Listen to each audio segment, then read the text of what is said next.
Hello, I'm Sarah and I'm 71 years old. I've heard a lot of stories here and I thought that I'd share something that happened to me recently, yet it happened over the course of a few years.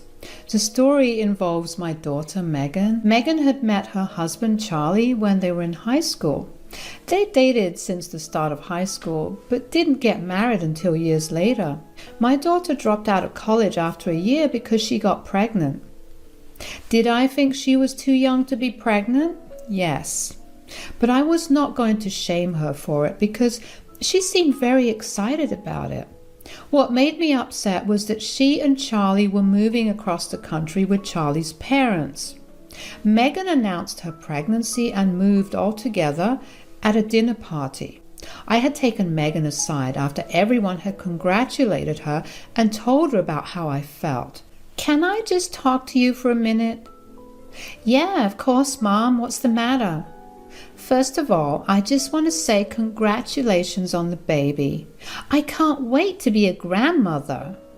"I bet.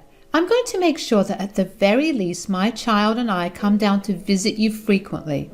After all, as a first-time mom, I will need the help of the best mother in the world." "Oh, stop it. I'll be of any help that I can." "But about you coming down frequently." "Yes. Do you really have to move? I mean, you just dropped some wonderful news, and I also want to be a part of you and your child's life." "I want you to be a part of it as well. But Charlie got a great job offered there, and we can't let it go. It would be stupid to turn down more money when we have a child on the way." "I know, it just hurts. I only just got you back after you went away for college, and not even 2 years later, you're going away for God knows how long." "I'm sorry, Mom.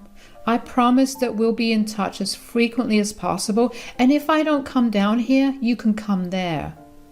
"Oh, honey, I wish it was as easy as that. You know that I have to work, and my company makes it hell to get even a day off." "It's okay. I'm sure we'll figure out a way." I was sad about her leaving, but then again, I had always known that the day she would leave home would come soon. My grandson, James, was born 9 months later.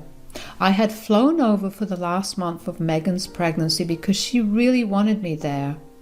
I stayed with Megan and Charlie for another month or so and helped them adjust to living with a newborn. I told them what to expect and also what to do when the baby cried too much. They seemed nervous, but I assured them that after a few months they'd get the hang of it. The parents' instincts will never let you harm your child, and that is advice I stand by to date. Anyway, after I returned back home, I went right back to work. My visit to Megan had cost me my yearly time off, but it was worth it. Things only got more hectic after that. Megan would phone me once a week to give me updates and ask for help whenever she needed it. Even though I wasn't there physically with Megan, it still felt as if I was right there with her whenever she called. And so 2 years passed. I hadn't gotten to meet Megan or her family in those 2 years. A lot of promises had been made on Megan's part to come down and visit, but she apparently could never seem to get a day off work. I was initially really hurt and frustrated, but I understood where she was coming from, considering I was in the same position. However, one day Megan called me, and that conversation changed things for us. "Hey, Mom." "Hi, honey, how are you? And how's Charlie and my grandbaby?" "I'm good, and so are Charlie and James." "James said his first words, by the way." "Oh, really? That's amazing, sweetie." "Yeah, and hearing James speak made Charlie and I realize something." "Oh, what is it?" "That we've been together for 6 years and we even had a baby." "Yes, it's been a very long time. As long as you're happy, time will fly faster than you could blink." "Exactly. So we were thinking of getting married." "What? Oh, wow, I'm so happy for both of you. When will you get married?" "We were thinking of getting married next week." "Next week? But honey, your dad and I won't be able to make it unless you plan on getting married here. Are you? No, Charlie and I wanted a quick and personal wedding. We were just going to register ourselves, go out to maybe the beach for a picnic with James and Charlie's parents, and then call it a day. So Charlie's parents get to be there when you get married, but your dad and I don't? Mom, don't be like that. I'm sorry, but I've tried to be as supportive of everything you've done so far. I was hurt and upset by you moving when you were pregnant, but I let it go. Then you never visited me for 2 years, and whenever you called, it was only to ask for help. I let go of it all because I wanted to see you happy. But this feels like a slap in my face. Why can't you just be happy for me? Megan, I'm really trying. Your father will be even more heartbroken with your decision. This time I won't intervene, and you can deal with the fallout yourself. Mom, come on. Congratulations on getting married. Goodbye. My husband and I were beyond upset. I mean, looking back, I knew that it was wrong for me to lash out at Megan that way. I was overcome with sadness at just how much of Megan's life I was missing. I tried to get over it. I did. Megan called me after she and Charlie got married, and I tried my best to engage in proper conversation with her. But I couldn't get past my sadness. Eventually, Megan stopped calling. She sensed that something was wrong, and while she never made an apology, she decided it was best to just not contact her father and me as much. Somehow I managed to move on with life. It got easier as more time passed. My husband and I got through our grief by spending our time with each other.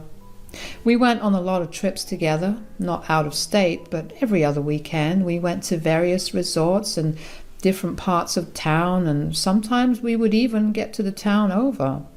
Sometimes Megan would send us postcards and pictures of James, and it made me feel bittersweet. I hated that I was missing watching my grandson grow up.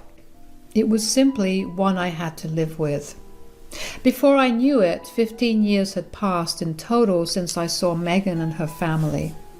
My husband and I were well into our 50s, and we were planning on retiring the next year. We were looking forward to going on a tour of Europe and then Asia. We spent those 15 years just saving up to finally live our lives the way we always wanted to. One day, out of the blue, we got a knock on our door. You can imagine my surprise when I opened the door and saw Megan, Charlie, and James standing at my doorstep. Except there was one more addition, another baby. It took me a good minute to fully grasp the fact that my daughter and her family were standing at my doorstep. 15 years later, and they still knew just how to surprise me. All those emotions from years of no contact flew right out the window. I cried as I enveloped Megan in a tight hug. I greeted Charlie just as warmly, and then took a second to look at my 15-year-old grandson. He had grown so much. He was a full-blown teenager now. I hugged him tightly, and then I looked at the new baby. Megan informed me it was a baby girl. She was asleep, but she looked so serene. I quickly ushered everyone inside. My husband seemed just as shocked as me when he saw them, and hugged them too. I quickly made all of us cups of coffee and sat down with them to ask them what they were doing back home. So what are you guys doing back? And Megan, when did you have another child? Well, I gave birth 6 months ago. After I gave birth, I began to miss home way more than I ever thought I would. I guess giving birth reminds me of what things were like 15 years ago. Speaking of which, we really are sorry for not keeping in touch. No, we should have also tried to keep in touch. Our egos got in the way of us enjoying family time, even if it was over call. But Mom, so much has happened since we last spoke. I'm sure it did. I mean, you had another child. What's her name? We've named her Sienna. Do you want to hold her? Yes, of course. Oh, isn't she a doll? Oh, what is this? She has blonde hair. I know, we were surprised too. Does Charlie have blonde genes in his family? Not that we know of. We just figured that it may have been a recessive gene that just became dominant with her. That is interesting. Will I be able to see my grandkids more often now? Yes, of course. Actually, about that. Megan and I had something big to ask of you. Yes, what is it? We know this is sudden, but do you and Dad think you guys could let us live here for a little while until we get back on our feet? Oh, honey, that's not a big ask at all. We would be more than glad to help you out. When will you move in? Our things will be arriving in about a week, and we could stay in a motel so you and Dad could prepare. Nonsense. This house has always been too big for only the both of us. We can slowly figure things out as time passes, but you guys can stay here starting now. Thank you a lot. You are helping us out big time. We promise to be as helpful as possible. I was excited to finally build a good relationship with my grandkids. Everything had aligned so perfectly. I was retiring and I was going to be able to be a grandmother. Megan and her family stayed with us for an entire year. I got to witness my second grandchild's firsts, and nothing brought me greater joy than that. James and I were also getting along pretty well, although he did seem a little distant. He was not only distant with me, but with his parents as well. He barely even looked at Sienna. I got concerned when it was Sienna's birthday and James just locked himself up in his bedroom. My husband and I tried to get him to come out and celebrate, but he refused to. I was worried, so I asked Megan and Charlie if there was something wrong. They laughed James's behavior off and assured us that there was nothing wrong. They chalked his behavior up to being jealous of his sister. I didn't think it was normal for a boy his age to be that jealous of his sister. Sure, there was a huge age gap between the both of them, but still, to be so jealous that he refused to even associate himself with her was a bit extreme. Even so, I left my opinions behind and tried my best to get along with James. I tried to be someone James could trust and lean on. I also tried to coax him into telling me what was going on with him, but nothing I tried seemed to work. At best, James would tell me about other things going on in his life. If I ever brought up his reactions to Sienna subtly, he would shut down. Over the rest of the year, Megan and Charlie found good jobs that allowed them to buy their own home. It was only 4 blocks away from us, and even though they weren't living with us, I still got to see them almost every day. With both Megan and Charlie working, I was asked to babysit Sienna a lot.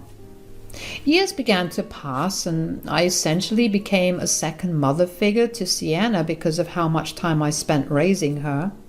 We ended up developing a close bond. But there was one thing that I noticed. James began withdrawing from me even more. Whatever little progress I had made since he moved here started slipping from my hands.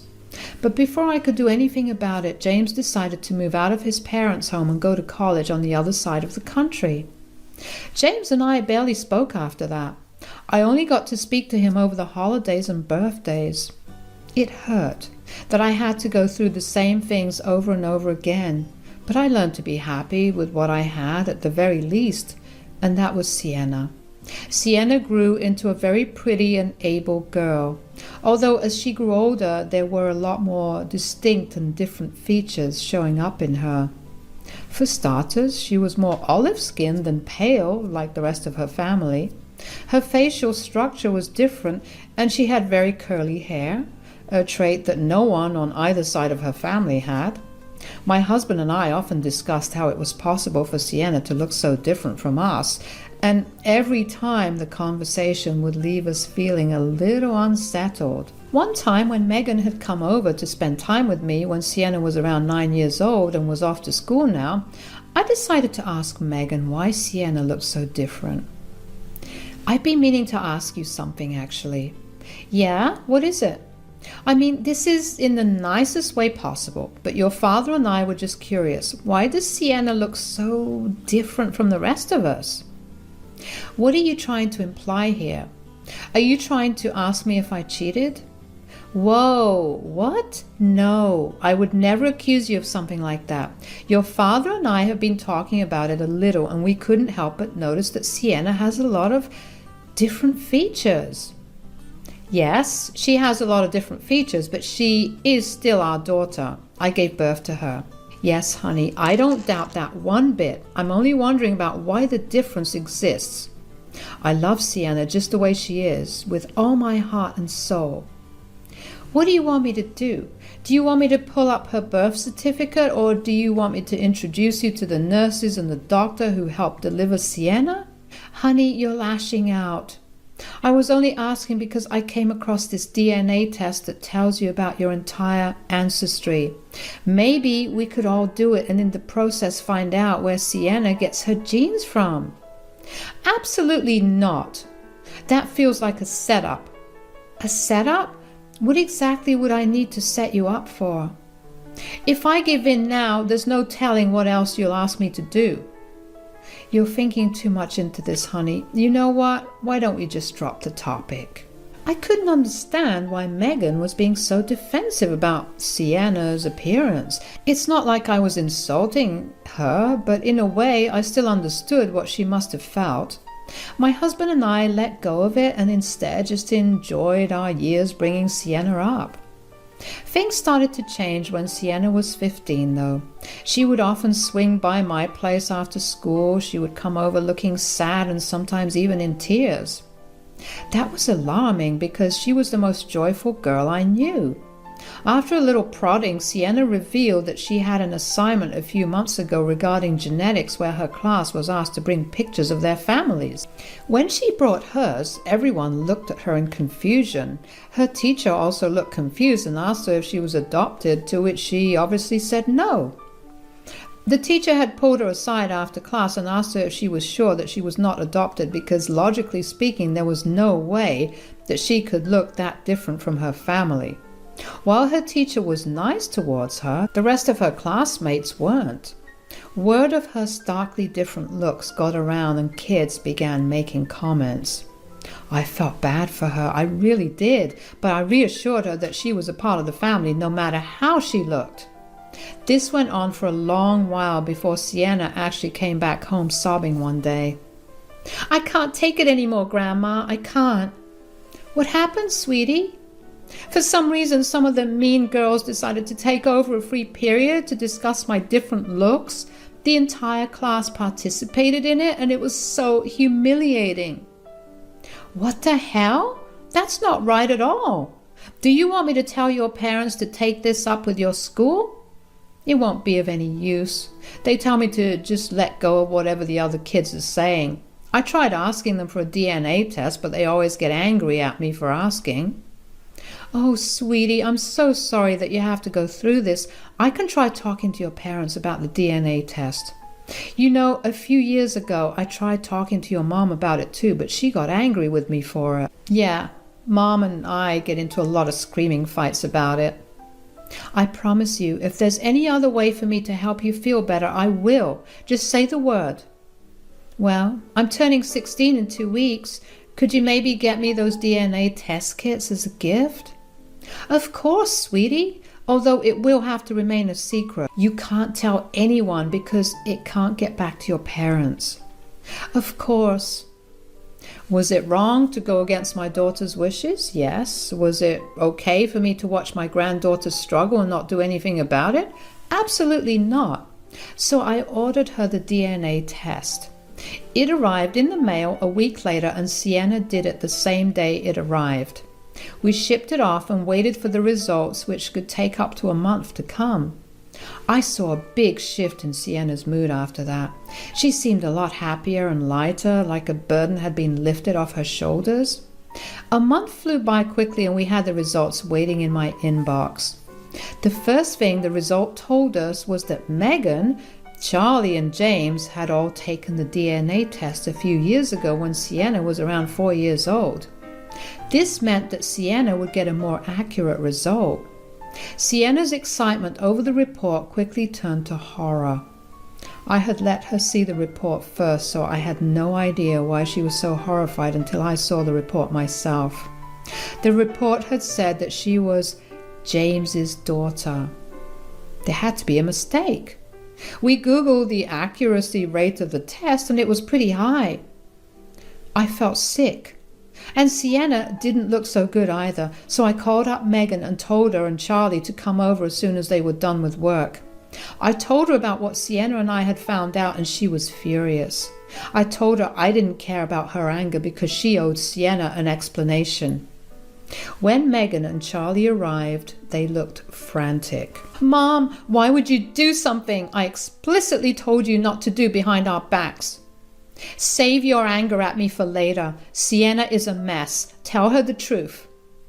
"We never wanted to, but Sienna, sweetie, you should know that we love you, and you'll always be our little girl regardless of the technicalities.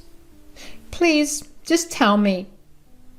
When your brother was 15, he got a girl pregnant. She wanted nothing to do with the baby, so we took the baby in, and that was you. So, you guys are my grandparents?" "Technically, yes, but we raised you like..." "So, let me get this straight.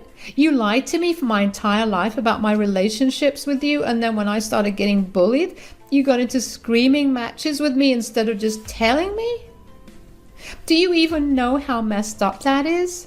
For years, I've been struggling with this. You knew it, and you still didn't say a word. You don't love me. You just wanted to keep up appearances. Sienna, don't you dare speak to us that way. Whatever.